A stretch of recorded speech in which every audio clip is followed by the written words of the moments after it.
Welcome back, guys. The battle for the chess crown continues. Today we got the game 5 and I'm excited you to show the game. Let's start. So Jan was playing with white pieces, Dean with black. In the first game with white, Jan played e4. In the second game with white, Jan played d4. And today we got e4 again.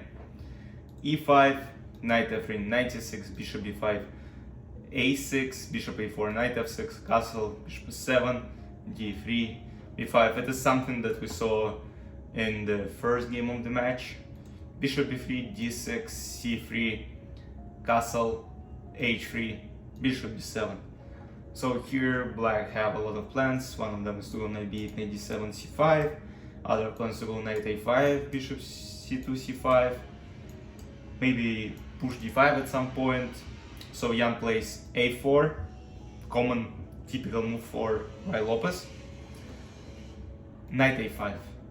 And Jan doesn't go to c2, Jan goes to a2, which is a bit more stronger. And I think Jan just has the analysis.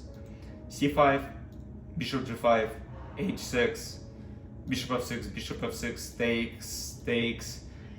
As you can see, the time Jan spent only 1.5 minutes, while Dean spent 23 minutes at this point.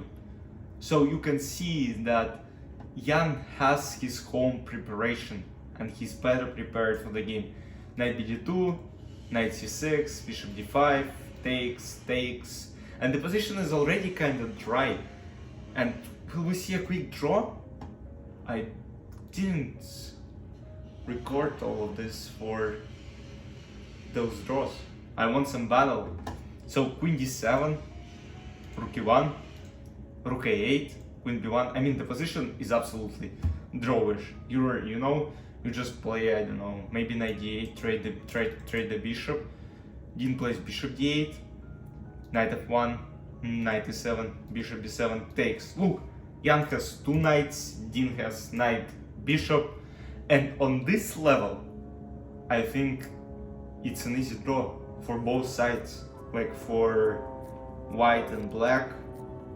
So Jan plays knight f3, but of course you have pieces you have to play on, and moreover Jan has white pieces. It's an advantage, it's always an advantage on this level, small but very clear advantage. Bishop b6, and here Jan started thinking and he played move h4. He spent around 7 minutes. Queen c6, h5, c4, and Jan plays move d4, taking the advantage of the center. And you would say, oh, but Dean can take on e4. No, he can't, because of knight c4, discovery on the queen, queen c6, knight b6 takes, and white are up a pawn. So that couldn't happen. Of course, he takes d4, knight d4, again if queen f4, knight c4, and for example this, knight b6 takes rook e7, and black are down this whole piece. So knight d4, queen c5, queen g4. Jan wants to go to f5 and try to create some pressure on these pawns. So Dean plays queen e5, trying to prevent knight f5 and maybe defend. Knight f3, queen e6, knight f5, knight f5, e takes f5. Crucial position here. So Jan has majority of pawns on Dean's side. And you can say, but black have a file. Okay, doesn't really matter. I mean, rook e2, alright. But, I mean, though these pawns are double, there are some ideas of potential f6. And here, Dean makes a mistake. So what he should have played here is to go queen d7. And Jan can't go f6 because of queen g4. So the move computer says here is to go queen f4, some, I don't know, queen d3, g3, and computer just starts moving around here, and still he goes queen f6. But I mean, it says.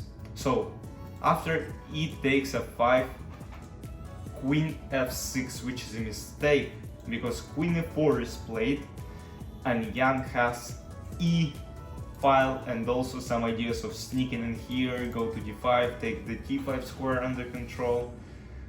Dean plays rook b8, protecting the rook, protecting the bishop, also defending b5 pawn at some sort of it. Rook e2, bishop c5, and here Jan plays g4. So you would say, oh, the king is not safe. It's safe, guys, because black can create basically nothing. And for example, Jan can go king g2, for example, even king g3, you know. Knight defends g5 square, h4 square, so he cannot use his queen to attack the king. So he plays queen d8, trying to, you know, reroute his queen. Queen d5, king f8, king f1, rook c8. Another mistake. At this point, look at the timing. 14 minutes for Dean and 58 minutes for Jan.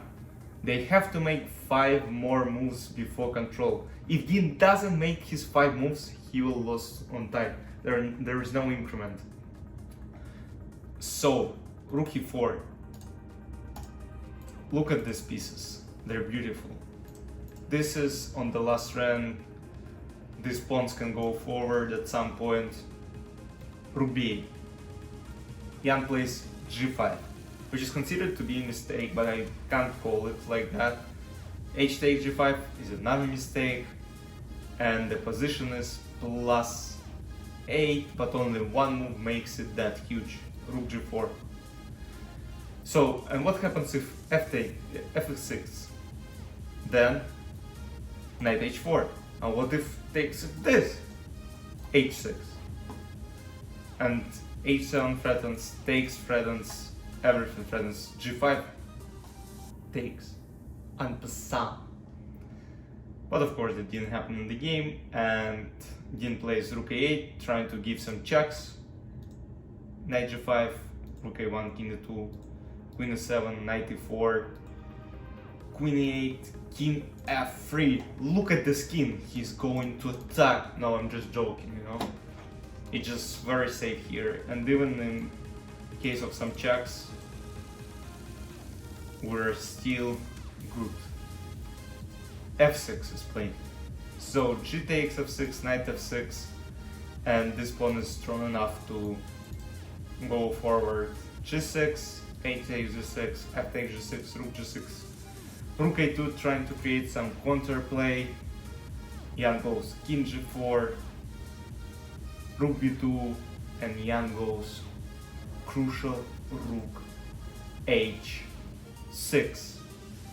And there is a mate in 20 moves. For example, king f7, just knight g5, and the pawn is promoting itself, almost itself. And after rook h6, Dean resigned and admitted his loss. What a match so far. Jan takes the lead and now has an advantage of 1 point again. Next game tomorrow with black pieces. If he stays solid, it's huge. Because, for example, 3.5 against 2.5 lead after 6 games, almost half a match, will be very huge, and Dean needs to basically take all his powers right now and try to smash Jan tomorrow with white pieces. We'll see. Now, thanks for watching, and bye bye.